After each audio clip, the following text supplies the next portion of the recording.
Playwright Anton Chekhov famously said, "Never place a loaded rifle on stage if it isn't going to go off." In other words, every detail must be relevant, and every setup should have a payoff. Thus, the narrative principle of Chekhov's gun was born. But it isn't always a gun.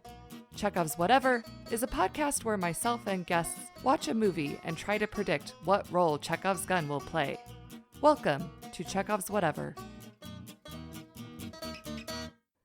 Hello and welcome to Chekhov's Whatever, the podcast that makes a game of movies and storytelling. I'm your host, Meg Mazeski. Here with me today to discuss the 2024 superhero action movie, Kraven the Hunter, is Sunni Hepburn. Welcome, Sunni. Thank you. So happy to be here. I'm so happy you're joining me.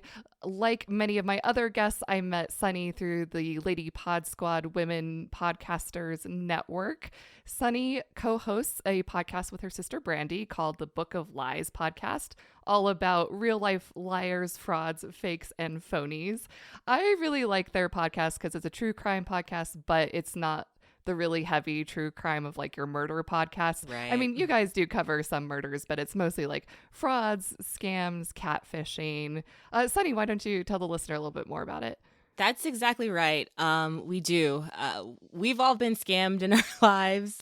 And we do like to kind of cover like the sensational ones or the egregious ones. Like we've done Madoff. Our first episode was Firefest. Oh, excellent. Yeah. So like Billy McFarland, we've done things like, oh my gosh, I can't believe it. We have like 190 some odd episodes. I should know something that we've talked about. We do like to cover some housewives lies because there's a lot of those. Nice.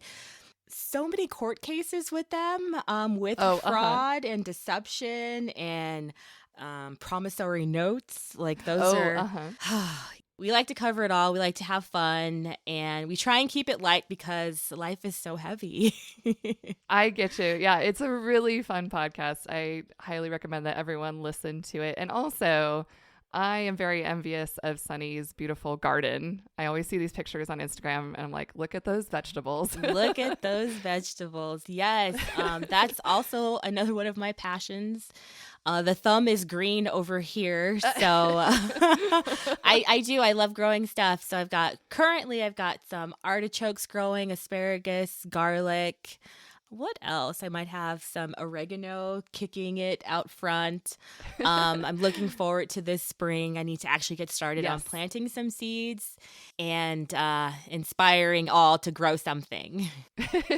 I will keep you updated about my tomatoes this year. Yes. I love tomatoes. Like, at first you're like, come on, give me a tomato, please give me a tomato. And then all of a sudden you've got like an abundance of tomatoes and you're like, what am I going to do with all these tomatoes? Eat them. And then you're looking up tomato recipes everywhere. Yes. Well, sadly, we're not here to just talk about vegetables. We are here to talk about the 2024 superhero action movie, Kraven the Hunter. This is about Kraven's complex relationship with his ruthless father, which starts him down a path of vengeance, motivating him to become not only the greatest hunter in the world, but also one of its most feared. This movie stars Aaron Taylor Johnson, Russell Crowe, Ariana DeBose, and Fred Hetchinger. It was directed by J.C. Chandor, and it had a whole bunch of writing credits, which is always a little bit of a red flag for me because it's kind of like too many cooks in the kitchen. But I did also notice that two of the writers were Art Markham and Matt Holloway, who were also credited for screenplay on Iron Man. And Iron Man is my top favorite superhero movie. So that gave me a little bit of hope for this movie, but we'll see. We'll get into it. On Rotten Tomatoes, it has a 16% critic score and a 74% audience score.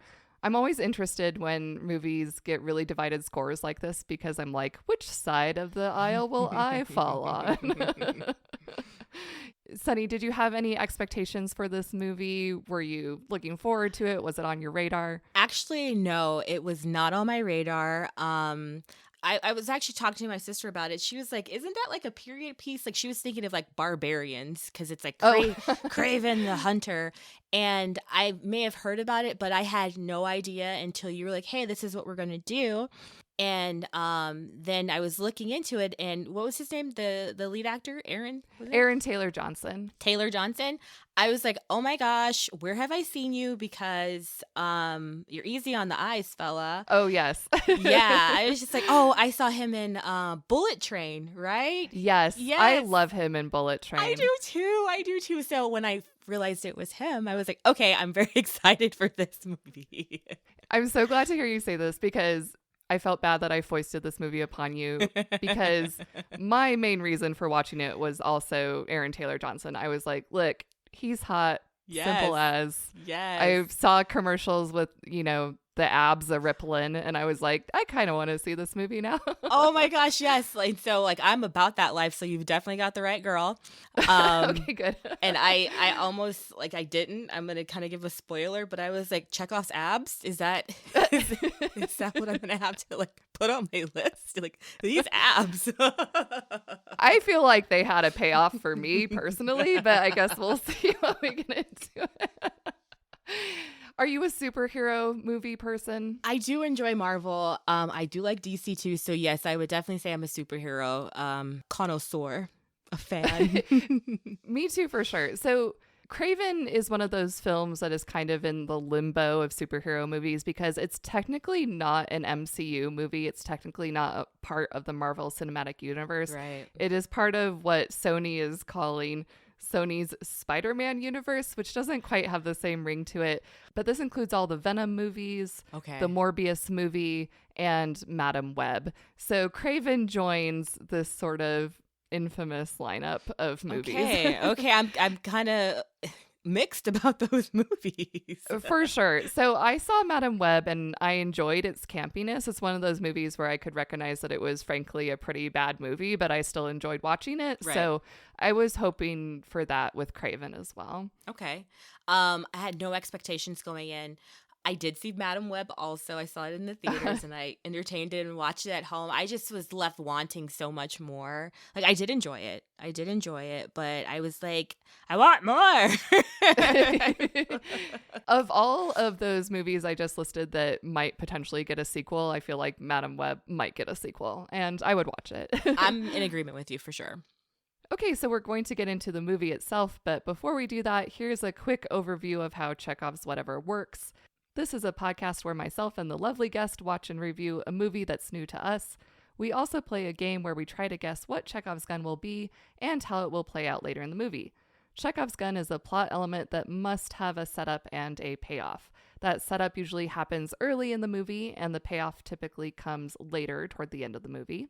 A Chekhov's gun is also typically a concrete item, action, or person, rather than something symbolic or thematic. And finally, a Chekhov's gun should move the plot forward in a meaningful way.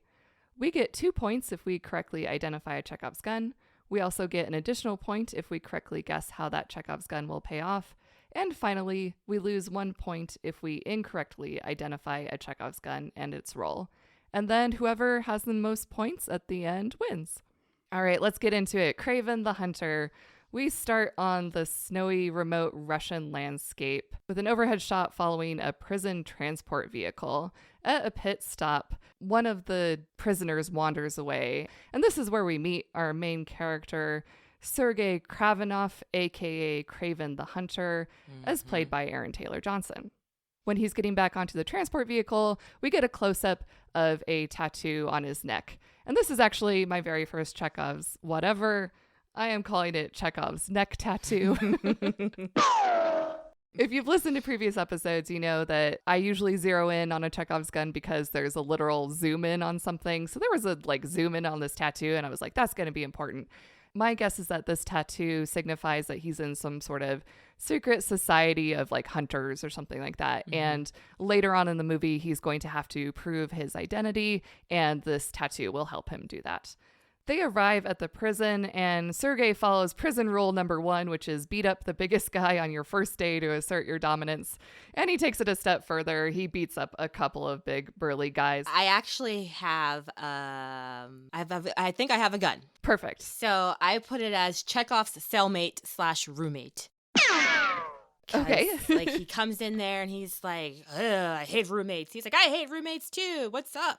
He's like, well, I'm only going to be here 3 days. And he was like, all right, bet 3 days. And I was like, okay, what's going to happen with these 3 days? Like, is he going to partner up with this guy? Is he going to help him throughout the movie? So Chekhov stalemate. Nice. Good guess.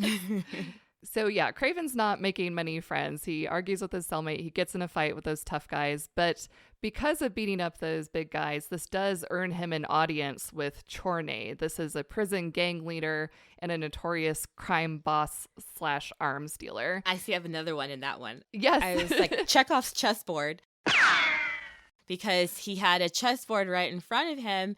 And I was like, I don't know how this is going to come into play. I was like, this is jail, so it's definitely not going to be a battle of the wits. But I thought something was coming. I was like, this chessboard, something. I couldn't figure it out, but... Maybe be used in an upcoming fight scene. Maybe, yes. So when Kraven is talking to this Chorney guy, it becomes clear that Kraven purposefully got himself sent to this particular prison so that he could get in the same room as Chorney in order to kill him, because this is what Kraven does. He is the mythical Kraven the Hunter, and he hunts people. I hunt people. I hunt people. He's like the Dexter of superhero anti-heroes, I guess. That's a good analogy. Oh my gosh, because I'll wait till we get in there, but he gets serious. He gets down and dirty. Yeah, he is not afraid to get his hands dirty, that's for sure. Yeah. But instead of grabbing a chess piece and killing Chorney with it, he grabs a tooth from the tiger rug in the cell and stabs him. Like you do. I guess being a crime boss earns you some perks in jail. Only in Russia. I think it's just a Russian thing, probably. That's true. That's true. Yeah. So he stabs the guy. He makes his escape from the prison. We get to see a glimpse of some of his superhero abilities. He's super strong, super fast. He's able to climb and jump and all that jazz. He runs away from the prison into a snowstorm, briefly has a little moment with a wolf. They kind of commune, and Kraven's eyes turn a golden yellow, and then he escapes on an airplane. Oh, as soon as he gets on the airplane, he takes off his shirt, which I'm not complaining about. Yes, thank you. We needed that. Very important to the story. But what I am going to complain about is that he immediately wipes off his tattoo. And I was like, oh, well, there goes my guess. Turns out it was a fake tattoo that he put on just so that he could impersonate the prisoner whose place he took. Mm-hmm. So that turned out to be nothing. This is the fastest I've made a Chekhov's whatever guess and had it come to nothing. Denied. Sorry. I felt like it was a personal insult from the movie to me. Like, haha. Following the scene, we flash back to 16 years earlier. We meet a teenage Kraven, aka Sergei, and his younger brother Dmitri at their private school in upstate New York. They're picked up in a limo by their gangster criminal boss father, Nikolai Kravenov, played by Russell Crowe. And he informs them that their mother, whom they haven't seen for several years, has died. Apparently, she was sent to a mental institution of some sort, and he says that she killed herself. So immediately, I'm like, Chekhov's mom. I have Chekhov's mom, too. Okay, because they're like, okay, he's lying about the mom's death, and she's going to reappear. That's what I'm thinking, that she's not really dead, and that she's going to play a part later on in life. Maybe he'll find her or something like that. I had this exact same guess. I also thought that Nikolai was lying about their mother dying. Yeah. And because this is a superhero movie, my guess was that maybe she also had some sort of superpower and this power was like a threat to him. And he didn't actually send her away to a mental institution. He locked her up somewhere because she was a threat to him. And I do think she's going to reveal herself later in the movie. Maybe even in like a mid-credits, post-credits scene. Same Z's. Exactly. Sergei and Dmitri are stricken to hear about their mother's death, and Nikolai is pretty much like, man up, we need to do something manly. I'm going to take you guys hunting in Ghana, and that's exactly what they do. Don't be weak. That's weak. She was weak. Come on, let's go do manly stuff. Let's go shoot something. It'll be fun.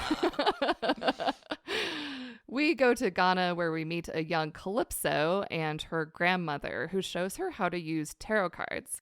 Chekhov's tarot. So I see the tarot cards and I'm like, okay, so is this Calypso gonna be like, I don't know if she's gonna be like a guide or she's gonna do something with tarot to help. I don't know. I'm just like, these cards mean something mystical. Yes. I also have a Chekhov's whatever that comes up right after the tarot card. So while the grandmother is explaining tarot to Calypso, she also gives Calypso a mystical potion. She says that the secret to this potion has been passed down through their family for generations, and that whoever drinks it, it will heal them in undreamed of ways. I am saying Chekhov's potion. That's what I called it too. Yeah. Okay, yes. So we both have Chekhov's potion. Yes. I will say, though, in my mind, kind of an unspoken rule about a Chekhov's gun, and this doesn't necessarily have to be a rule, but I find Chekhov's guns to be more interesting when it's not completely telegraphed what's going to happen, when there's like a little bit of mystery. So like, for example, if an item is introduced and you're like, oh, I know that's important somehow, but I can't quite figure out how. So in this case, we have Chekhov's potion and it's like painfully obvious how it's going to be used, right? You know, you're like, well, we know we have a superhero who needs to get superhero powers, so that's gotta be it. And like her grandmother almost explicitly says, like, by the way, you're going to use this on a guy to give him lion powers because the strength tarot card has a lion on it, you know. And she even explicitly says, like, you'll use it soon, you know. She did. And that's exactly what I wrote. I was like, this will heal our hunter in the future, giving him powers. Like, that's... Yes. That's my guess too. And I wanted to add on, I guess, I don't know, a bonus prediction, I'll call it. So Calypso, okay, let me preface this by saying I know a lot about MCU superheroes and I know a lot about X-Men, but I have no knowledge of the lore behind Kraven. This was not a comic book I followed. So going into this movie, I'm like, I don't know what his deal is. I don't know who all the players are. But seeing the name Calypso, I'm like, well, that's a comic book ass name if I've ever heard one. So I'm like, I bet she's a superhero in the comics too. So my bonus guess for Chekhov's potion is that toward the end of the movie, the potion will also be used on Calypso. Ooh. And she is going to gain the ability to see the future with the help of her tarot cards. So that's my additional guess for this. We'll see how it goes. We'll see. After Calypso gets the potion, she looks on into the distance and we see that an antelope is shot. It was Sergei's father, Nikolai, the mighty hunter, who has shot this antelope. He goes over to the dying creature and he calls over Sergei. And he gives him a little like fatherly speech. We get a lot of callbacks to the speech throughout the movie, so I'll just briefly mention some of the sound bites because we hear them like over and over again. He says things like, never fear death. They are the prey. We are the predators. Man should be the only animal that is threatened, etc., etc. So, okay, also, I thought that he said man should be the only animal that is dreaded because that actually like makes sense. But then I put on the closed captioning and apparently he says man is the only animal that should be threatened. And I'm like, I don't even feel like that word is being used correctly. I don't think it's being used or feared as a threat or taken as a threat, maybe.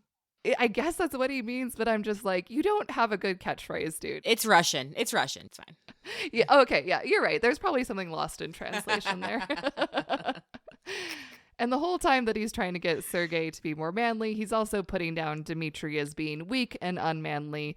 And we also learned that it turns out Dmitri is Nikolai's illegitimate bastard son. So he's always been a bit of a black sheep in the family. I think that's like... he's still the same amount of son to you as is his brother. So it's true, like, yes. What's the deal? It's a different wife. Like, hey, it happens sometimes. I'm not condoning infidelity. Right. No, I get what you're saying though. Like, it would make more sense if the mother didn't see him as her son because he biologically is not, you know. But yeah, to have the father be like, you're not my real son. Yeah, actually I am. Around the campfire, Nikolai tells all of his hunting pals about Tsar, the legendary lion that he plans to hunt down. And he says that by killing the legend, he will become the legend. We also meet a character named Oleski Stetsovic. Excuse my pronunciation. He is known later in the movie as the Rhino, so I'm just going to call him the Rhino. I've got a Chekhov's. So I call it this Chekhov's Rejection on the Sahara. I like this name, Rejection on the Sahara. I don't know what country they were in Africa. But yeah, because like he was introduced very strange. She's like, who's this rando? And like he totally just is like, you're nothing. Get out of here. And I was just like, ooh, he's not going to let this. He's not going to live this down. Like there's something there. He's got a look in his eye. Yes, he says that he wants to join Nikolai's drug cartel, and Nikolai very rudely shuts him down. Is like, nah, I don't know you. Nah, dog, nah. Nah. While out hunting that day, the brothers are talking about Tsar, the legendary lion, and Sergei says that a true legend would fight fair. He's referring to his father. Not with a gun, but one-on-one with the tools you were born with. And then, speak of the devil, the brothers run into Tsar, the legendary lion. Sergei shields Dmitri, and he brings up his gun to shoot at the lion. But that lion was huge. Like, it was gigantic jacked, lion. Ripped. It was like, wow, these muscles on this lion. Like, it's on roids. It's like, I get it. It's a movie. But I'm like, wow, like this lion. When they were in post in the CGI work for the lion, some director was like, more muscles, more. I think you're right. More muscles. So Sergei can't bring himself to shoot Tsar because they share a little moment, but Nikolai comes upon them and he shoots at Tsar. This frightens Tsar, it whips him up into a frenzy, and he attacks Sergei, very viciously mauls him, and then drags him into the grasslands. And this scene made me laugh because we see Sergei's limp hand sort of being dragged through the grass, the tips of the grass. And I'm like, is this a callback to Gladiator just for Russell Crowe? Yes. I feel like it is. I feel like it was his fault, the father's fault. He shot. And it's like, yes, I'm having a moment. I'm having a moment with a lion right now with Tsar. I get it. Dad, can you not interrupt? So rude. Oh my gosh. Yes, because it did seem like the lion was not going to attack if not for being provoked by Nikolai. Fortunately for Sergei, though, as he's lying there bleeding to death, Calypso is nearby and she senses that something was amiss. She brings the tarot card with the lion on it, and she also brings the potion, which she gives to Sergei. And right before she gives him the potion, a little bit of the lion's blood drops into Sergei's open, gaping wound, which, gross. And this also made me laugh because in sort of the parlance of comic hero movies, like Spider-Man, for example, Spider-Man gets bitten by a spider and then he gains spider powers. And I'm like, okay, but so this Kraven guy, he's not the Lion King. He's not Lion Man. He doesn't get lion powers. He gets like vaguely defined wild animal powers.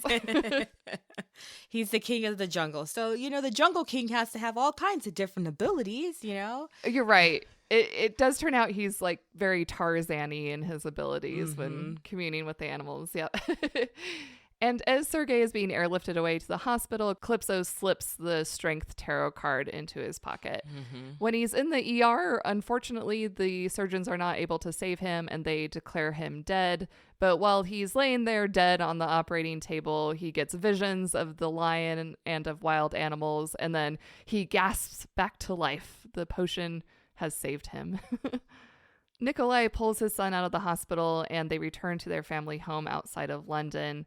Nikolai admonishes Sergei for not shooting at Tsar and says he can't show weakness or fear, especially if he is going to take over the family drug business, as Nikolai hopes he will do when he grows up. So in this conversation, we see once again that clearly Sergei is the favorite son. Yeah. And it's also at this moment that Nikolai shows Sergei the taxidermied head of Tsar that he now has as a trophy on his wall. Sergei blows up. He says, "He should have killed you."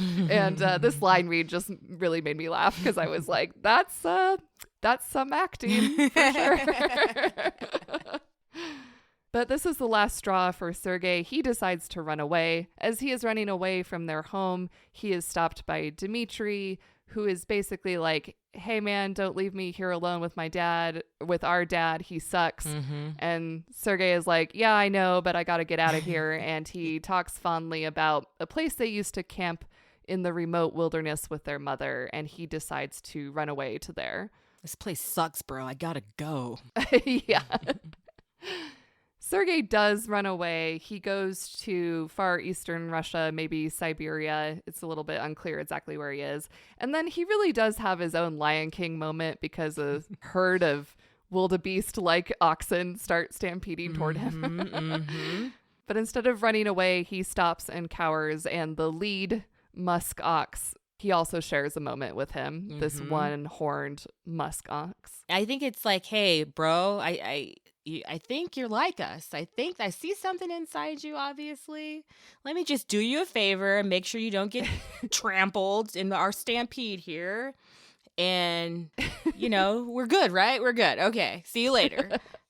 It's something that I wasn't clear about even by the time the movie was over, was just the extent to which Sergei could communicate with animals, because I'm like, is he having like full on conversations? Are they just sharing vibes? It seems like sometimes he can control animals, but also maybe kind of not. But yeah, it seems like maybe he's just sort of having like a psychic heart to heart with this ox here. They're definitely vibing on the same wavelength for sure. Yes. Sergei rediscovers this place in the woods that he was talking about. It's a really cool, like, geodesic glass dome in the woods. In the following scenes, we get the classic montage that you need in every superhero origin movie, which is the hero discovering the limits of his powers. So we see him running. Again, I would say his abilities are a little bit vaguely defined, but from what we see, he has super strength, super speed, super agility, super reflexes. He can also like zoom in with his eyes. He has like enhanced sight and hearing. He's a hunter. He's hunting. Just anything under the list of hunter abilities, he's got him. And I also put durability ? Because it seems like he's impervious to a lot. But I'm also like, well, then what predator animal has the ability to not be hurt by anything? Not a buff lion. Like, he is a buff lion on the inside. Yes, the roided out lion. You're absolutely correct. I will say, though, comparing to other superhero movies, this is not my favorite hero learning their abilities montage. Again, to compare it to Spider-Man, since it is technically within the Spider-Man universe. In the first Spider-Man movie, it's really fun when we see Peter Parker discovering his abilities. He has a learning curve. He's kind of like fumbling. It's a comedic scene. And of course, he's not like immediately good at the whole web slinging, because how could he be? He's never done it before. But here, Kraven seems like instantly good at everything. There's no learning curve. He's just like, I'm a badass, and also apparently also has no known weaknesses. So right away, I'm just kind of like, I don't really feel like I'm on this guy's side fully, because there's nothing sort of like underdog about him, But yeah, he's in fact so good at his new abilities that he sees a group of poachers attacking the oxen that he had encountered previously. And not only does he stop them, but he kills them.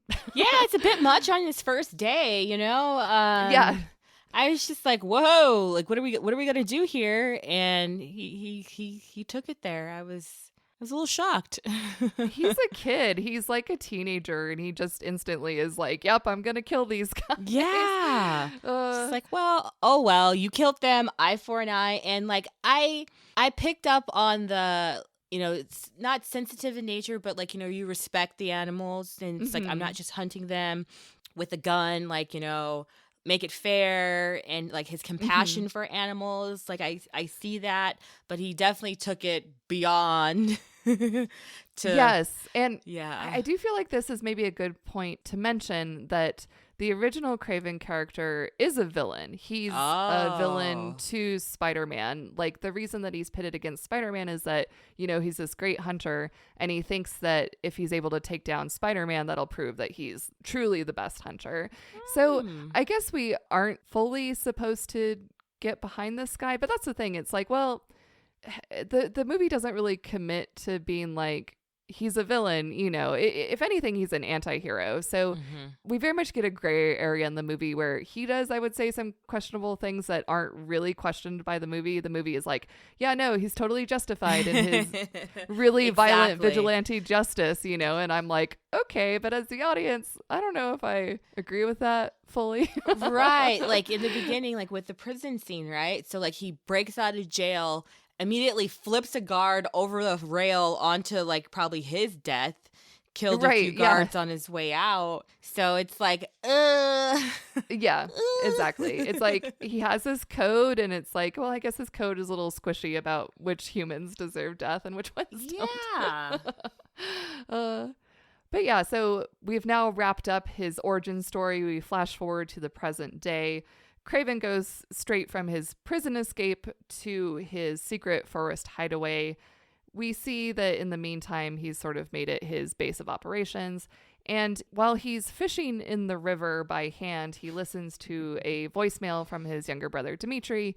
In this voicemail, Dmitri does a pitch-perfect impression of their father, Nikolai. And then he says, just kidding, it's me. Why don't you come visit me for my birthday, bro? This is my next Chekhov's whatever. I have Chekhov's voice impressions. Ooh. So this is maybe the second or third time in the movie that Dmitri has done a very good impression of their father. So I'm like, okay, we see that he can mimic their father almost perfectly. So I think at some point later in the movie, he's going to pretend to be their father in order to help Kraven out of some sort of tough situation. Like maybe Kraven's being held captive and then Dmitri pretending to be Nikolai gives the order to free him or something like that. Okay. And I do also want to point out in this scene, because I questioned before this scene, I was like, okay, so does he eat animals? Is this guy a vegan? But the answer is apparently no, because he's fishing and he, catches and eats a fish right there, Like you said, by hand. Yeah. Like it's fair that way. That's true. It's by hand. And, he really does seem to follow like the law of the jungle, let's say. And of course, animals eat other animals in nature. It's the way it works. So on the one hand, I was like, well, I guess it makes sense that he would kill animals. But on the other hand, it'd be like, if it were me, I would never. If I were having conversations with animals, I would feel pretty bad about it. I'm going to eat you now. I'm sorry. Sorry. Or, maybe since he can possibly control animals, maybe he convinces them that they want to be eaten by him. Fish are friends, not food. Not food. And yeah, now in present day, those poachers are back, or there's even more of them. Kraven confronts them again. There's a couple of vehicles worth, and he really violently takes out half of the poachers. But the other half escape, and he uses his little zoom-in vision to see their license plate. He tracks them down to their headquarters in London, where he then picks off the poacher who got away. Also, while he's there at the bad guy's headquarters, he gets a book of names that he's going to add to his list. So basically, other criminals that he deems need to be vigilante justice did. Yeah, you guys need to be handled. This is another moment where I'm like, I know this guy is the hero, but I'm not sure if I like him because he seems to really enjoy killing the poachers. It's not like I'm with you on that. Like you said, when he made it back to the office, because he's that quick at looking up a license plate and Yes. getting to the office. But he's like, well, where's Oleg or whatever that guy's name was? And he's like, you're standing at him? And it was like, ugh. Yeah. Yeah, I'm just like, this guy's like really callous. He gets off on like threatening people and killing them. And I'm like, okay, I know this guy's origins is as a villain, but so far we're just supposed to buy him as like the hero of the movie. And I'm like, I don't know. He's taking out the trash, apparently. I don't know. I guess we just have to get on board with that. Yes, I guess we do. Speaking of justice, we meet present-day Calypso, played by Ariana DeBose. She is now a lawyer, and her lawyer mentor was recently murdered by that gangster Chorney, whom Kraven murdered in the opening scene in the prison. Calypso goes to her mentor's memorial service. She gives a tearful speech that's all about justice and the law and all that. Kraven is looking on at the memorial service, and then he intercepts Calypso afterwards, surprising her. And it's at this moment that he returns the tarot card to her, the strength tarot card with the lion. So creepy. And she's like, oh, you're that boy from before. I thought this was funny because she asks, this is all you had to go on, this tarot card, and you found me? And he's like, yep, it took me a long time. And I'm like, well, okay, yeah. Apparently it took him 16 years, but also I don't know where you'd even begin to start. How do you to track start? someone down with Yeah, a tarot like, card. Maybe he went back to, like you said, in Ghana. Like maybe he went back to Ghana and got a whiff. Got a whiff. I have no idea. Yeah, maybe. Apparently, he's such an amazing hunter that he can find this woman through a single tarot card. But on the other hand, I guess he's not that great of a hunter, because the reason why he's meeting up with Calypso is that he wants to convince her to help him with his list of bad guys. Basically, he says, you're an investigative lawyer. You have all of these skills and resources. I would like your help because I feel like we're birds of a feather and you also want justice, even if it is outside the law. Mm-hmm. And she says that she will think about it. She doesn't agree right away to help him out. It's also in this scene where he reveals his secret identity. He's like, yep, I'm Kraven the Hunter. That's Kraven with a K. and it was so jarring to me. I'm like, oh yeah, we are watching a dumb comic book movie. Like this movie with a K. It tries to take itself seriously sometimes, but then it's like, yeah, I'm Kraven with a K. It's basically just my last name, Kravinoff, but you know, like cooler. Shh, quiet. It's my secret identity. And then he also tells her that he killed what's his name in jail for her. So, like, when he meets him in jail, he's like, yeah, you make all these weapons, you know, cause death and harm for, like, women and children throughout the world. He's like, oh, yeah, you know me. So, did you kill him for that reason, or did you kill him for Calypso? Yeah, good point. But, yeah, because it does seem like he wants to win her to his side. Yeah. So it did seem like a very targeted killing for sure. Mm-hmm. One last thing I wanted to say about his superhero name, Kraven. So the word Kraven with a C, the actual word means extremely cowardly. Oh. So I'm like, why would someone want to name their villain or superhero Kraven? I feel like I have a bone to pick with Stan Lee. I'm like, why did you think this was a good name? I mean, unless the OG Kraven is actually like super cowardly or something, but I did not get that impression. You're like, Stanley, I've got a bone to pick with you. Excuse me, Stanley. Why did you give him such a dumb name? Okay. Oh, Stanley, R.I.P. R.I.P. Stanley, for reals. In the next scene, we go back to the Rhino. Hey, you know that guy who we saw for like 2 seconds in the beginning of the movie, and who apparently has in fact been holding a grudge for the last 16 years. So I have another Chekhov's whatever. Chekhov's Alexi's backpack. Well, I have Chekhov's teeny tiny backpack. That's what I called it. Right? It's like, what kind of grown man wears a little backpack like this? And like, right? It's quite fitted, and he's just going everywhere with it. So it's like, what's in the box? What's in the bag? What's in the box? Yeah, when we first see him, you know, you see the straps across his shoulders. And at first I thought he was wearing a gun holster. And that made sense to me. And then I was like, no, he has a very tiny child's backpack. It's a little backpack. This is the scene where we get introduced to the Rhino as the main, or one of the main villains of the movie. It turns out that he was partnered with Chorney, again, the prison gangster guy whom Kraven killed. The Rhino's lackey informs him that Chorney is dead, and it's rumored that the fabled hunter has killed him. The Rhino says, okay, start tracking down this hunter guy, and also set up a meeting with Chorney's top 3 dudes so that I can pick his successor. So in the next scene, the Rhino is meeting with Chorney's right-hand men to pick a successor. They say, why are you called the Rhino? And he's like, oh, it's time to show my secret abilities to you. He unplugs the tube going from his tiny backpack to a medical port in his abdomen. And as soon as he removes the tube, his skin starts to harden and he gets, again, maybe a little bit more muscly. Like those CGI people were like muscling him up, you know. This freaks out the lackeys and they shoot at him, but his super hard skin is impenetrable. Like a rhino's, I guess. That's why they call me Rhino. Exactly. Not very intimidating as far as super villains go, IMHO, but we'll get back to that later too. He picks his successor, or Chorney's successor, I should say. So this was where I solidified my guess for Chekhov's teeny tiny backpack. Now that we've seen it in action a little bit, my guess was that someone, probably Kraven, maybe Calypso, is going to swap out his backpack with a drug that weakens him. Okay. So that's how they're going to be able to get through his defenses. Okay. In the next scene, Chorney's replacement is meeting with Nikolai in a bougie nightclub. It turns out this nightclub is owned by Dmitri. It's his nightclub.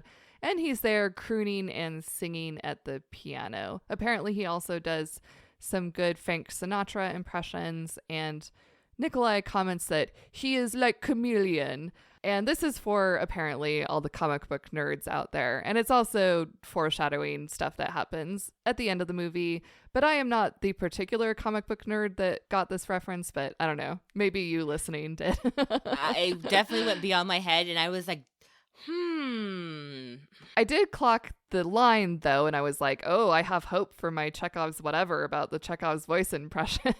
So it did buoy my hopes for that guess, at least. Nikolai thinks that he's there to make a deal with this gangster, but it's actually a trap. The gangster tries to shoot Nikolai. Some other goons appear in the nightclub trying to kill him, but Nikolai and his goons are able to overpower them. I also laughed at this point because Chorney's replacement, before he starts shooting, says, the Rhino sends his regards. And I'm like, yeah, doesn't have the same ring to it as the Lannisters send their regards, you know. It's like nothing will. Nothing will. No, it won't. But yeah, he just like used that guy as a shield, if you will. Yes. I wasn't expecting, but when I saw that guy there, I was just like, oh, like he just partnered up with this other guy. So it's a trap. It's a trap. It's a trap. But see, the Rhino is upset. His Fifi's got hurt. He's still hanging on to this Rejection and the Sahara. Yes, he's still hanging on to it. He's so pissed when his lackey tells him that the hit on Nikolai didn't work. And he makes this weird scream thing. He's like, that was so funny. Closed caption, it says hissing. It says he's hissing. But that face was like, it's like... Oh no, you're right. That's what it was. It was pretty funny, actually. Yeah. I laughed. This was up there for one of my favorite what the fuck moments, just because I'm like, I don't know what you're trying to do here, pal, but go off, I guess. No, that was entertaining for sure. Yes. But the lackey does have good news for the Rhino. He conveniently was given a thumb drive that contains a security video of the hunter in the prison, escaping from the prison. And there's overlaid text over the video that seems to be using some sort of facial recognition technology to ID the hunter as Sergei Kravenov.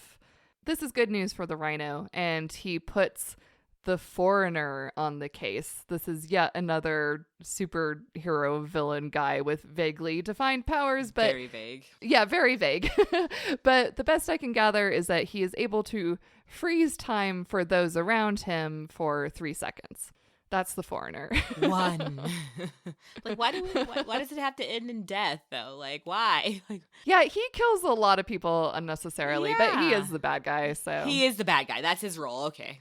But before we see more from the foreigner, let's take a quick break here to hear a few ads. And we're back. And Sergei is back. He decides to scale his brother's apartment building instead of going through the front door because sure, why not? If you have that ability, might as well use it. He surprises his brother Dmitri for his birthday in his penthouse. They both put on nice suits and they decide to go out for a night on the town.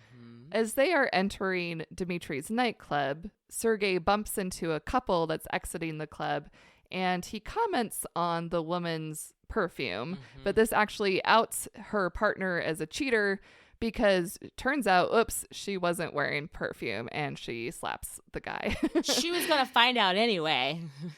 Was she? Was she? This leads me to one of my other guesses, Chekhov's super smell. Because up to this point, we've seen a lot of Kraven's other heightened senses, but we hadn't seen him with a sense of heightened smell before. So I was like, well, surely this scene must have some purpose. Oh, I know. It's displaying that he can smell real good. So my guess is that Kraven is going to be able to sniff out some sort of poison, either poisoned food or a poisoned gas, and he's going to be able to sense a trap and escape. In the nightclub, the brothers have a little heart-to-heart about how much their dad sucks.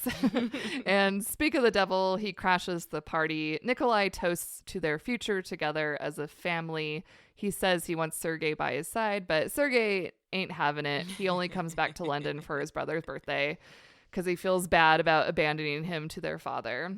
Sergei brings his brother home when he's drunk and about to pass out. But Sergei can't sleep in the noisy penthouse, so he goes outside and sleeps under the stars. Like you do. Like you do. Without your shoes on. Either. Right? The next morning, Sergei returns to Dmitri's penthouse only to see that there's been a struggle and Dmitri is missing.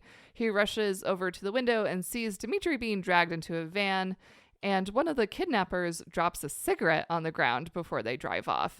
Kraven uses his zoom in sight, which just makes me laugh because I don't think any creatures can like zoom in necessarily. Yeah, just like squint real hard. Yeah. But, and I'm like, okay, you saw the cigarette on the floor. So I did see that. And I was like, okay, so you saw the cigarette on the floor.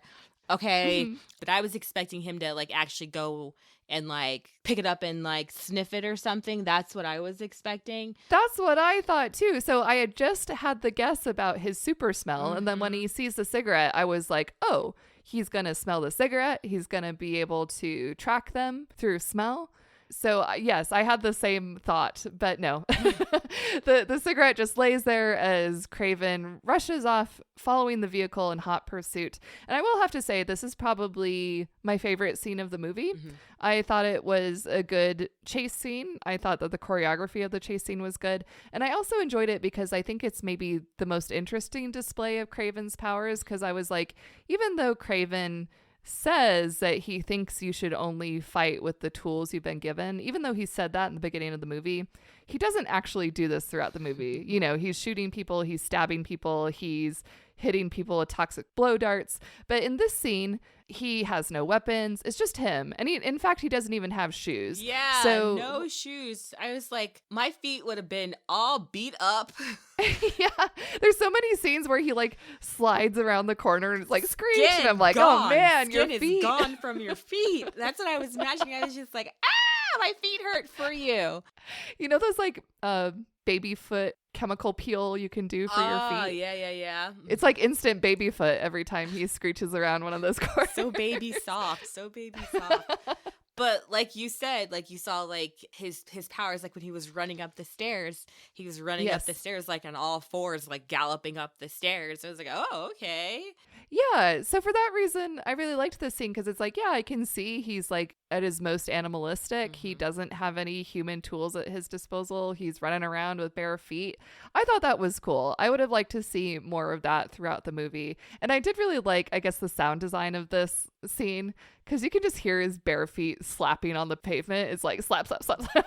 He was getting, I don't know. I liked like, it. You could see him like really like running very fast, and like, you know, he's like kind of jacked up too. Like, you know, he's a little buff as well. He's like buff running through the city trying to catch his brother, you know? So I did enjoy that scene as well though. Yes, I choose to believe that they did not CGI those muscles. Even though Kraven tries his hardest to run down the bad guys, he is not able to because they escape in a helicopter with Dmitri. He does try to pull the helicopter out of the sky briefly, but apparently only Captain America can make that work. I don't think Czar could even do that, honestly, the No. lion. I don't think he could even do that. Wraps his tail around the helicopter and hanging on to the dock with his teeth. His buff tail. Right. So even though Kraven is apparently the best hunter in the world, he goes to Calypso for help tracking down the guys who kidnapped Dimitri. They have that cigarette to go off of. Apparently it was a Turkish cigarette, and he thinks that the main kidnapper was a Turkish guy. Nikolai is no help at all in trying to get Dimitri back. He says that he refuses to pay the $20 million ransom. Why? Why do I pay? I'd be weak. Why would I do this? It would be weakness. I wouldn't This pay. is about power, not money. Also, I never really liked Dimitri. Also that part. Calypso does help out Kraven, though, and she meets with a contact of hers who identifies Dimitri's kidnapper as a Turkish mercenary who has holed up in a monastery outside of Ankara, Turkey. But it turns out Calypso's contact was only a courier for the foreigner, and as a reminder, the foreigner is working for the Rhino, so this is all a trap that the Rhino is setting for Kraven. Mm-hmm. Kraven infiltrates the well-guarded monastery in Turkey using toxic blow darts and, his fists and knives and such. This is another big fight scene. It was okay, I thought, as far as fight scenes go, but it was kind of darkly lit for effect, but also it was hard to see the action sometimes for that reason as well. I don't know. It was a lot. I was just like, the blow darts moving around, being super stealthy. And then, maybe it was because it was so dark. I don't even know how they ended up through the window. It was like, tell me where my brother is. Is that what he said? He told him out the window? Yes, it was very Batman. Tell me where she is. Tell me where she is. You gotta tell me where. Batman voice. Yes, the fight scene does end with Kraven finding that Turkish mercenary guy. Like you said, he pushes him out a window. He's holding him out the window, kind of dangling him there, demanding to know where his brother is. Also, at this point, we see that some other bad guys are positioned with a rocket launcher aimed at the window. Yeah, no survival. Like, everyone's gonna die. Right? Yeah, the rocket launcher, it barely misses him, but it explodes the building, and Kraven goes tumbling down a ravine along with the mercenary. It's also at this point where I'm like, okay, so he's invincible? Is this guy Superman? Like, this would kill anybody, surely. But not Czar. But not Czar the Hunter. He sort of, I guess, uses his body to shield the mercenary because when they land in the ravine, somehow they are both still alive. And the mercenary at that point says that it was all a setup. He was hired by the Rhino, and the Rhino orchestrated Dimitri's kidnapping. And right at that moment, a giant avalanche of boulders crashes upon them. When you were talking about it being darkly lit and the scene when he goes in, he's doing his stalking. Like, he's stalking behind them, just like...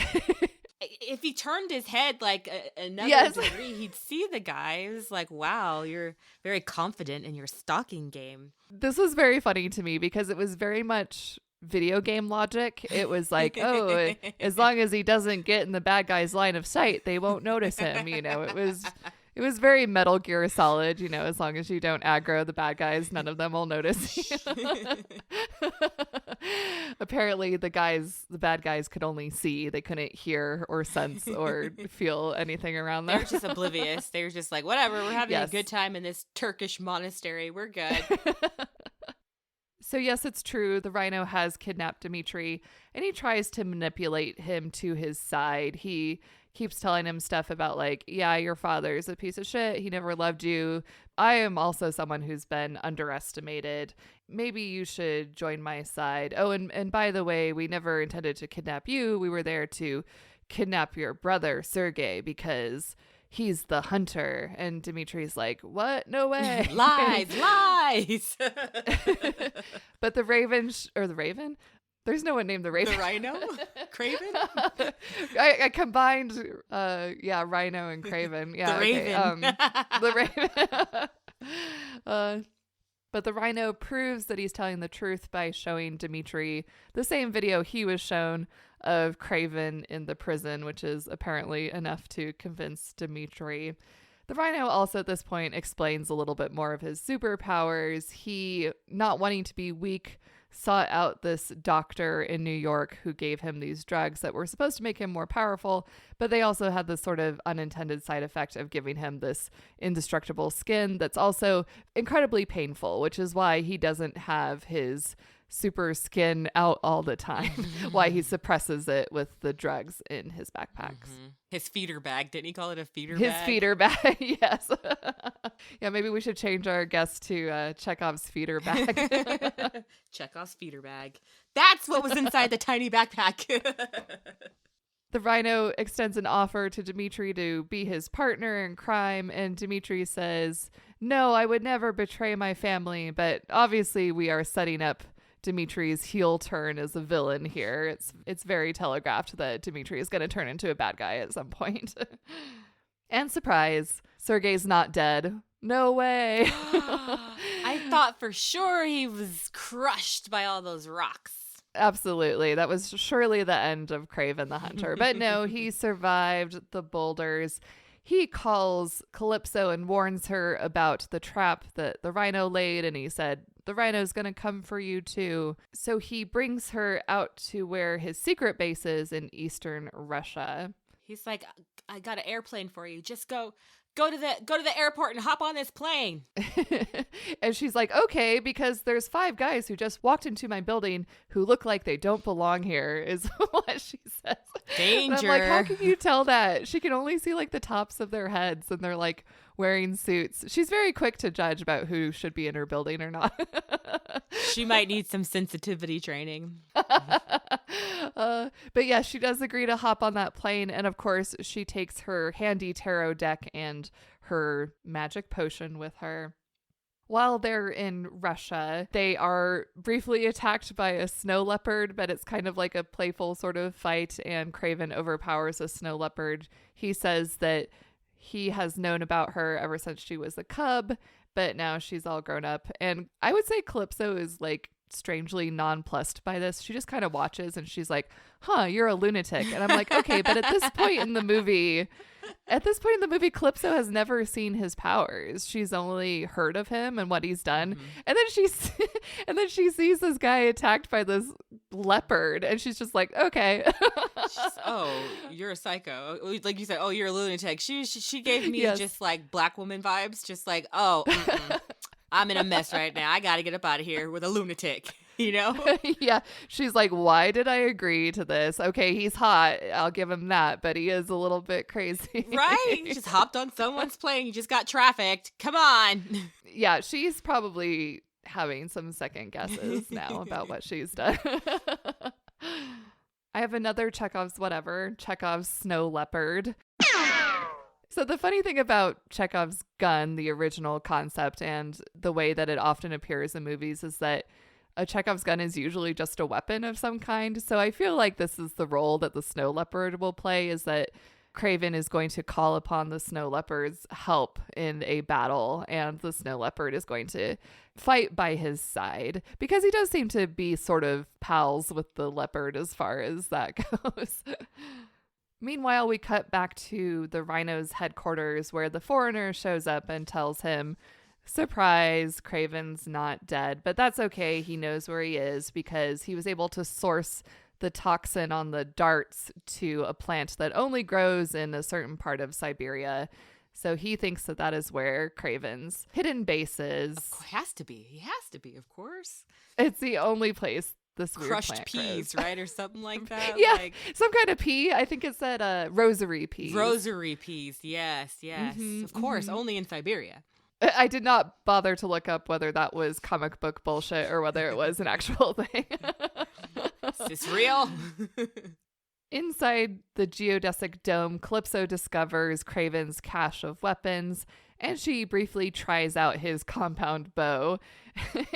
And Kraven is like, whoa, be careful with that. And she says, I'm actually pretty good with this. I took archery in summer camp. And I was like, wow, that's some summer camp. They do hang a lantern on this later and say almost exactly that same thing. And I do have to say Chekhov's compound bow, because like I said, it's basically a gun. I'm like, okay, they're introducing this bow and they're saying she's good with it. just so that they can have her use it later. Mhm. I have to assume. Also, in Kraven's hideout, Calypso recognizes and knows a lot about Sergei's many botanical samples. So he has a bunch of roots and leaves and plants and all that stuff. He says he's been trying to reverse engineer the potion that she gave him that saved his life when he was a boy. And she says, well, I don't know how it's made. I can't get any more because my grandma has passed on.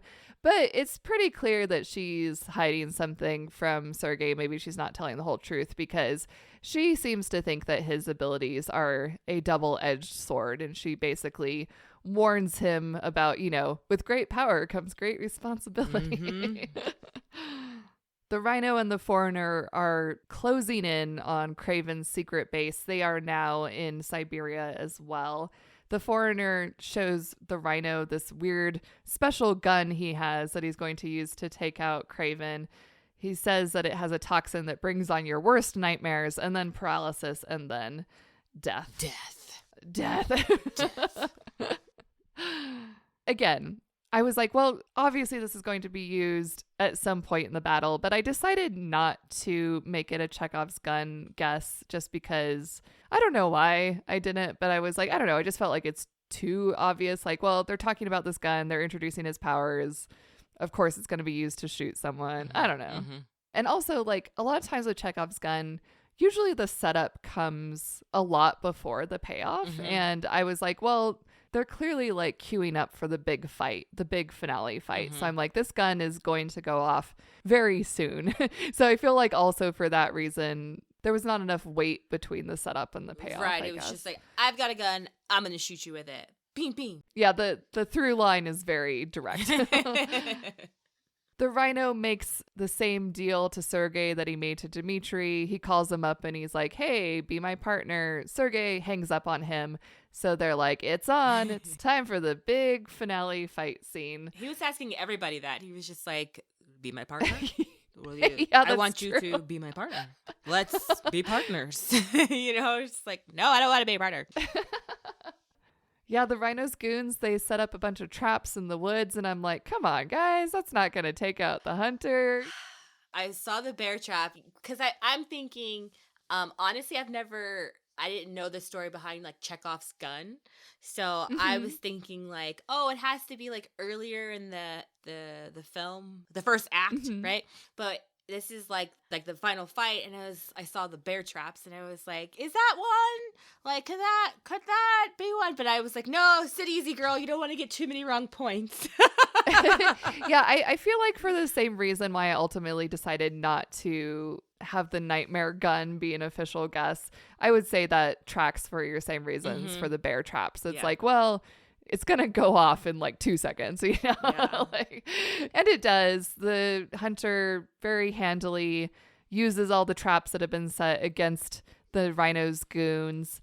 And it seems like he definitely has the upper hand. But then the Foreigner shoots him with the nightmare gun. He starts hallucinating some creepy spiders. And I thought, well, is this really Kraven's worst nightmare? Spiders? Isn't this the guy who's like one with nature and he's afraid of spiders? They do a brief flashback to his mother having a hallucination of spiders. So I guess maybe his real fear is maybe, I don't know. Losing his mind like his mother, maybe? Losing his mind like his mother. Yeah. So I'm like, okay, I guess that's hard to depict, without having some sort of stand-in like a spider. So I'm like, okay, I guess I'll let you have this one movie. But I also feel like it was maybe a little bit of a crossover with Madam Web since it is in the same cinematic universe. So I'm like, oh, maybe that's a thing too. Oh, okay. Yeah. So things aren't looking good for Kraven. The Foreigner is beating the crap out of him and he has the upper hand. He is collapsed on the forest floor and the Foreigner has a gun to his head, but he gets caught monologuing. And instead of just shooting Kraven immediately, Calypso is able to shoot him in the head with an arrow.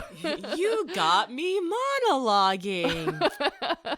I was not happy with his monologue when he was like, oh, I thought you'd be tougher. I'm like, first of all, you poisoned me.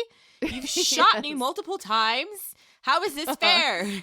Exactly. No, he did not play fair. And he also, fell prey to rule number 1 of supervillainy. Don't get caught monologuing. So, yep, Calypso gets to put her archery skills to good use immediately by killing the foreigner. And then, fortunately, she also has that potion on hand, which she gives to Kraven again to revive him. And I'm like, does he get like super powers now? Like, what is he going to be immune to like poisons or toxins now? Is he like Tsar squared? I don't know, What was it? Beyond unimagined strength and healing powers. Woo. Yeah, he should just be chugging one of those a day, then he'll be Superman or whatever. But the Rhino thinks again that Kraven is dead. He really needs to confirm his kills. So the Rhino starts driving off with Dimitri in tow. And as his convoy is crossing the grasslands, we see a stampede of musk oxen. That ox that we saw before in the beginning, he's come back to help Kraven. Oh, I guess I should also mention that the snow leopard did make a brief appearance during the forest fight scene and, You're right. Jumped on a guy like once. Yeah, he was like, I got you, bro. I take this guy out for you. The oxen are trampling through the vehicles, and it's at this point that the Rhino decides he needs to go full Rhino. Horn and everything. Full Rhino. And what is it? Dimitri's in the car. He puts his seatbelt on because he sees the stampede coming. And he's like, oh boy, let me just buckle up literally for this. That was pretty funny. The Rhino unplugs the medical tube from the backpack going into the port on his side, and he becomes more Rhino-y than we've ever seen him before. He's got a horn coming out of his head and everything. He looks kind of dumb. He got big and like black and scaly, and like he was definitely Rhino, like 100, like you said, full Rhino. Full Rhino. He's kind of swole. He loses a little bit of his funny accent that Nikolai was making fun of earlier. But I have to say he's not very intimidating. This is one of those things where I'm like, I don't know. I feel like this bad guy is not that scary. I would have preferred something a little scarier for our main villain. And also something that we see a lot in superhero origin movies is that often the villain of the first movie basically has the same powers or the same power set as the hero, except, reversed or just like mutated or something, like a little off. Yes, exactly. Obviously, they both have the abilities of wild animals. It's just that the Rhino's is a bit more specific. He looks like a rhino, like literally. Yeah, whereas Kraven gets to be hot all the time and hot also lion. have hot lion. Hot lion. That's what I need to call him, hot lion. Yeah, he has a whole arsenal of powers he just gets to choose from at his convenience. But yeah, and anyway, I feel like this movie fell into that superhero movie trap of having a maybe kind of boring bad guy in the first movie. But anyway, again, like superhero movies, it's time for the one-on-one final showdown fight. Kraven v. the Rhino. The Raven has landed. Or, if you decide to ship them, you can also call it Raven. That's what you can call your ship. You're welcome. That one is for you guys out there. I'm sure you exist. But yeah, the Rhino is pretty much kicking the crap out of Kraven. Things aren't looking good for Kraven because of that indestructible skin of the Rhinos. He can't seem to stab him. He can't seem to land a punch. But then he notices that medical port in the Rhino's side, which the tube used to go into. It's basically a literal Achilles heel in a way. Kraven gets a metal pipe, I guess I would call it, and he stabs it into the port, and it's like, ugh, yeah. That made me feel not good. Yeah, he is able to get through the Rhino's defenses by stabbing him. In his medical port. Ooh, yeah. Yes. Not a good way to go. And then the Rhino also gets stampeded by the oxen, which apparently hurts him this time for reasons. Mm-hmm. I guess because he was weakened, I suppose. So yay, Kraven has defeated the Rhino. And as the Rhino is lying there on the ground, dying, bleeding to death, Kraven asks who sent you the video revealing my identity. Yeah. And the Rhino is like, surely you know, or, something like that. Kind of cryptic, but at the same time, it's enough information for Sergei to go on. So he puts two and two together. In the next scene, he confronts his father, who is alone in the wilderness on a hunting excursion. Sergei is pretty much like, I know that you were using me to take out the rhino. The rhino was one of your enemies, but you were too weak to take him out yourself. Nikolai's like, yeah, sorry, not sorry. Pretty much. I needed you to handle my light work and get this guy off my back, and you're my son, you're strong, you're the hunter, why not? Ugh. Exactly. So he cops to it, he owns it, he pretty much has no remorse. It's exactly like you said. He's like, I knew you could handle it, you're my good son, you're my strong son, you're my strong I knew son. You'd be able to take care of the rhino. It's all good. And again, he thinks that there is some future for their family. He thinks that Sergei is going to take over the empire, and he drinks to their family's success. But Sergei turns his back on him, literally, and walks away. And he doesn't look back for a second, not even when a grizzly bear charges out of the woods and attacks Nikolai, mauling him to death. Yeah. Brutal. Yeah. Kraven likes to have the animals do his dirty work for him, much like Nikolai liked to have Kraven do his dirty work.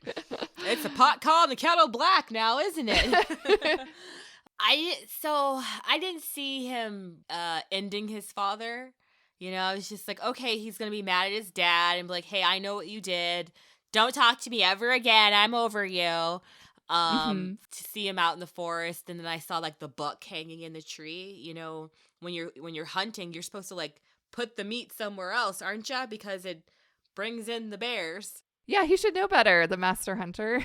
Right? And his fancy tent looked like it was heated and had an elevated bed and everything. He was roughing it. No, I'm just kidding. But I was just like, oh dang, you got your dad killed. Yeah, pretty brutal. And he says something along the lines of like, I could have come after you a long time ago, because he's known his whole life that his dad is a bad dude. He's the leader of a drug cartel. I'm sure, has had many people killed. And because of a sense of family love, he had not enacted his vigilante code upon his own father. But I guess that was a bridge too far for him. And also he was pretty pissed that his father had put his brother Dmitri in danger, seemingly without caring about Dmitri at all. He used Dmitri as a pawn. Yeah, and so Sergei goes back to Dmitri for his birthday. It's a year later. Once again, they are in Dmitri's nightclub, and Dmitri's looking pretty good. He's looking happy, he's looking healthy. But it also turns out he has inherited the family business. He has taken over Nikolai's drug shenanigans.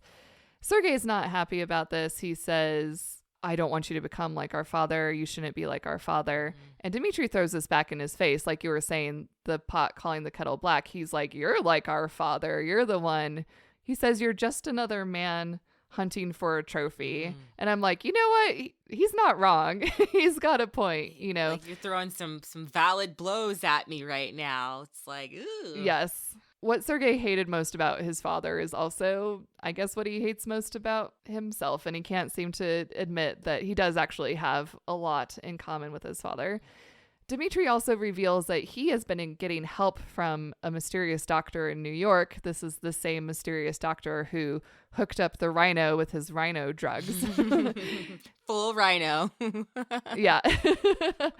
This is a reference. I looked this up later because I'm like, obviously this is a reference to something I don't know about from the comics. It's a character called Miles Warren, aka the Jackal in the comics. Apparently he gives people animal-like powers, so that's where we get the rhino. And also Dmitri is now calling himself the chameleon, which is also a callback to what Nikolai was saying about him earlier in the movie.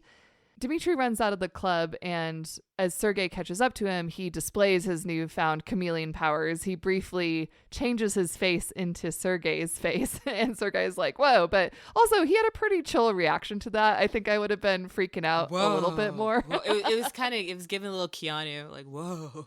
Whoa. Yeah. Dmitri says he's the chameleon now. He finally has power, and he's going to take what he wants. Sergei warns Dmitri he won't let him do that, and the brothers have a tense stare down, And we can see that they are setting it up for some sort of brotherly showdown in the sequel. And I'm like, bold of you to assume there's going to be a sequel, but go off, I guess. Gotta leave the door open, you know? Standalone with serious potential, as they like to say in the publishing industry. And then in our final scene, Sergei maybe does finally have to accept that he's more like his father than he wants to be. His father, Nikolai, has left him a very not fashionable fur-lined, fur color vest. Yes. In the note to Sergei, Nikolai says, "You are me and I am you. We are hunters, the greatest the world has ever known." Again, I looked this up in the comics. Nikolai is kind of the OG Kraven the Hunter. So this is a callback to the comics as well.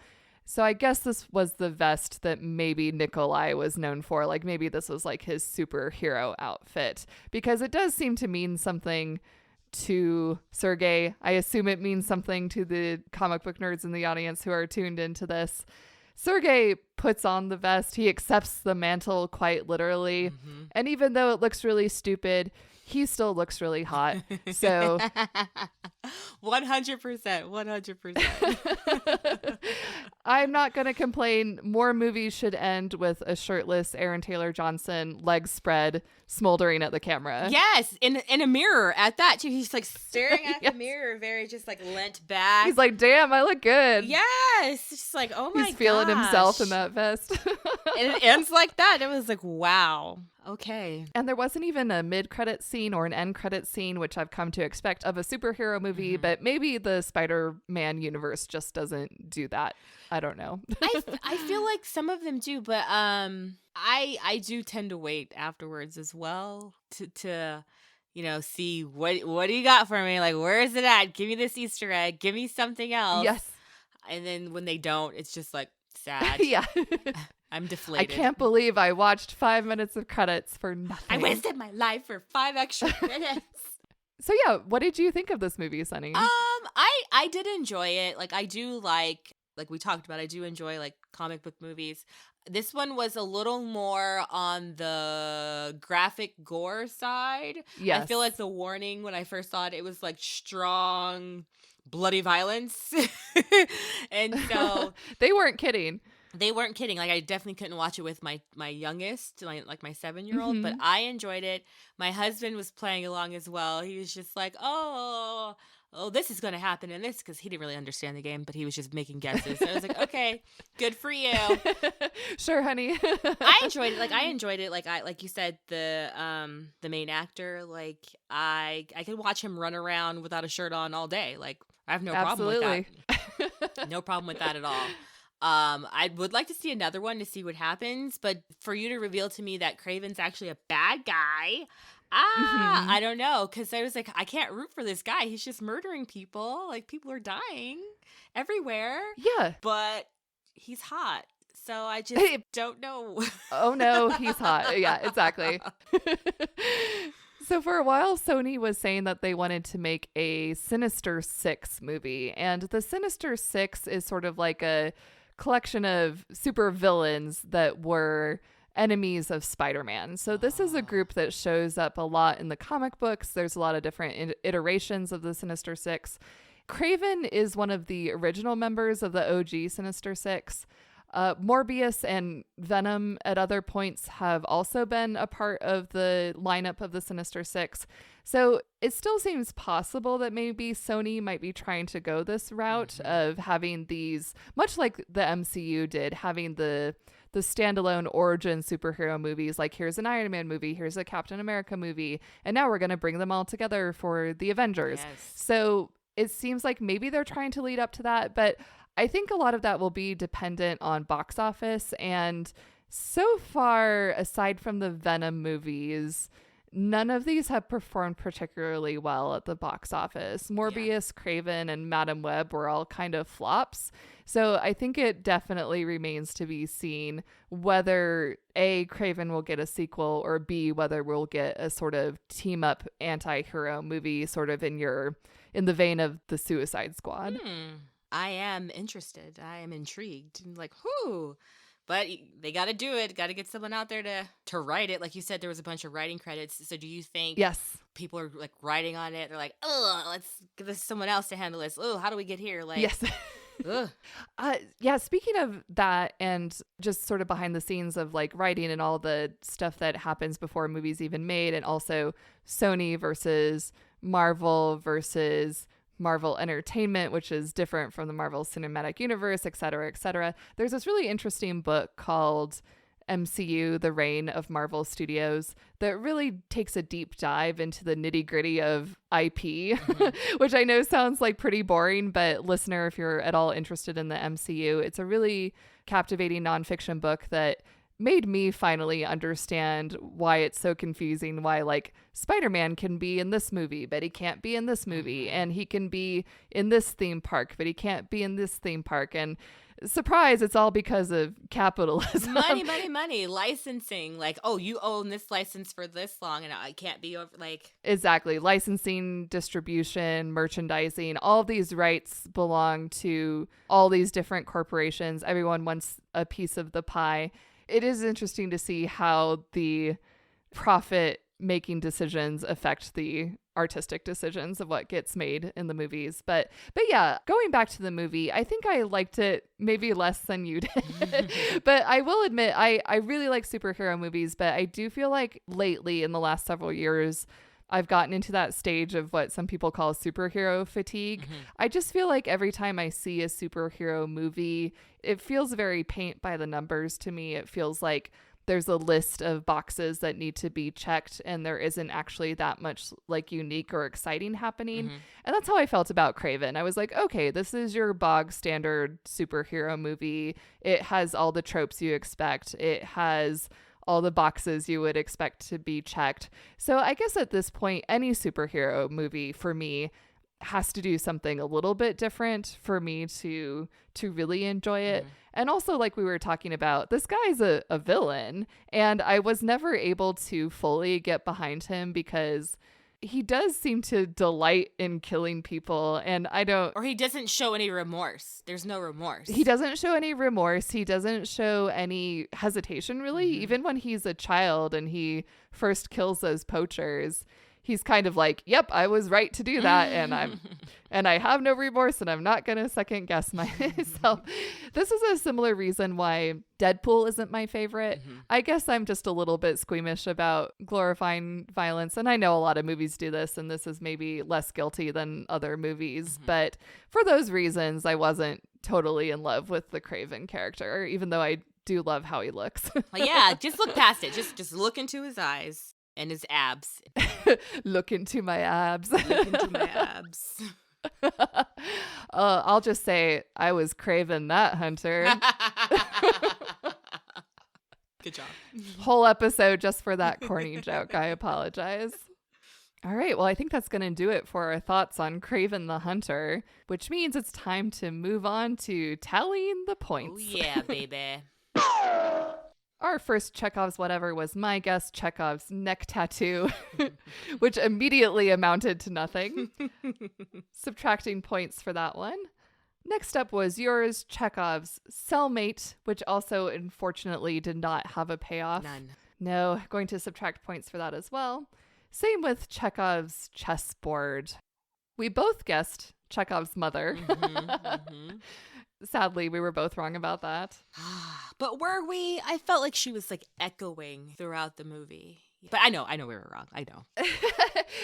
This is the fun part of the podcast. We get to discuss what a Chekhov's gun is or isn't, because it isn't that well defined. And to your point, I would say there's often a fine line between foreshadowing and between thematic callbacks and Chekhov's gun. And personally, I would say the mom didn't have a payoff, I guess. It was more like a thematic through line that kept happening throughout the movie, and it might have developed the Kraven character, but it didn't necessarily have a pivotal moment in which it influenced the direction that the plot went, I guess is what I would say. Yeah, and I think my guess was that she was alive, so. That was my guess, totally too. Wrong. I thought that she was going to literally be alive and save the day. Yeah, the movie could have done better. We were definitely right. Next is Chekhov's tarot cards. I feel like the tarot card connected him to Calypso at the end of the day. Like, it guided her to him, technically. And he did use it to track her down, which was a good payoff. Yeah. So yeah, the characters wouldn't have been brought together if not for the tarot cards. Remind me what your guess was for how they would come back. I don't know. I think I was just like, these tarot cards are going to play a pivotal role somehow. I guess I should have developed my thought process a little bit more. But I was like, these tarot cards, there's something. You're right. You know, I'm going to give partial points for that just because you didn't specifically guess how it would come back. But they certainly were important to the plot and they came back later. So you were spot on with that. I'll take it. And then we both guessed Chekhov's potion, which also did exactly what we thought it was going to do. Ding, ding, ding. We got it. Yes. I'm going to give us full points for that. I wish that my bonus guess would have come to fruition, but I'm still holding out hope. I'm going to say that there's going to be a sequel, although truly I don't think that's actually going to happen. But let's just say there's going to be a sequel. And then Calypso is also going to get special powers. And then I will retroactively give myself like bonus points. I'm laughing at the name of your next guess. I love it. Chekhov's Rejection on the Sahara. Yeah, I mean, I feel like you were right with that. I mean, talk about holding a grudge. Exactly. He gets rejected and he's still like, holding on to it 16 years later. I'm going to come for you and your family later on because you rejected me not being my partnership. People can say no, guys. It's okay. Yes, no is a full sentence. It is okay to say no. So points for that one. My next guess was Chekhov's voice impression. This didn't come back. It was like laying the groundwork for Dmitri becoming the chameleon, but it wasn't as concrete or specific as I thought it was going to be. And it didn't play any sort of pivotal role in the movie later, just sort of foreshadowed and set up what might happen in a sequel. So I'm going to subtract points for that one. We both guessed Chekhov's backpack. I called it the teeny tiny backpack. You called it Alexi's backpack. Is that right? Yes. Alexi backpack. Chekhov's Alexi backpack. What is going on in this backpack? Of course, we found out eventually, but it was just so strange. Like, that's the means or the way that you have to get this medication in this big old backpack, continuously feeding, this stuff into you to suppress your rhino. Again, I think that this might have contributed to him not being a scary villain for me. If you're wearing a cute little backpack, that's just immediately points off on the supervillain scale. Yeah, you're not very threatening with a little merce on your back, Your little accessory. I'm going to give us partial points for that because, again, who could have guessed what happened? No, nobody. Well, maybe someone could have. The rhino. The rhino sends his regards. The rhino. I guess Chekhov's super smell, which I feel like the movie dropped the ball on big time. Unfortunately, though, that means that I'm subtracting points for that. See, after Heretic, my most recent episode, which just had the most Chekhov's guns of any movie I've ever seen. Oh, really? Oh, so many. So I think that influenced my guessing in this movie because I went a little hog wild.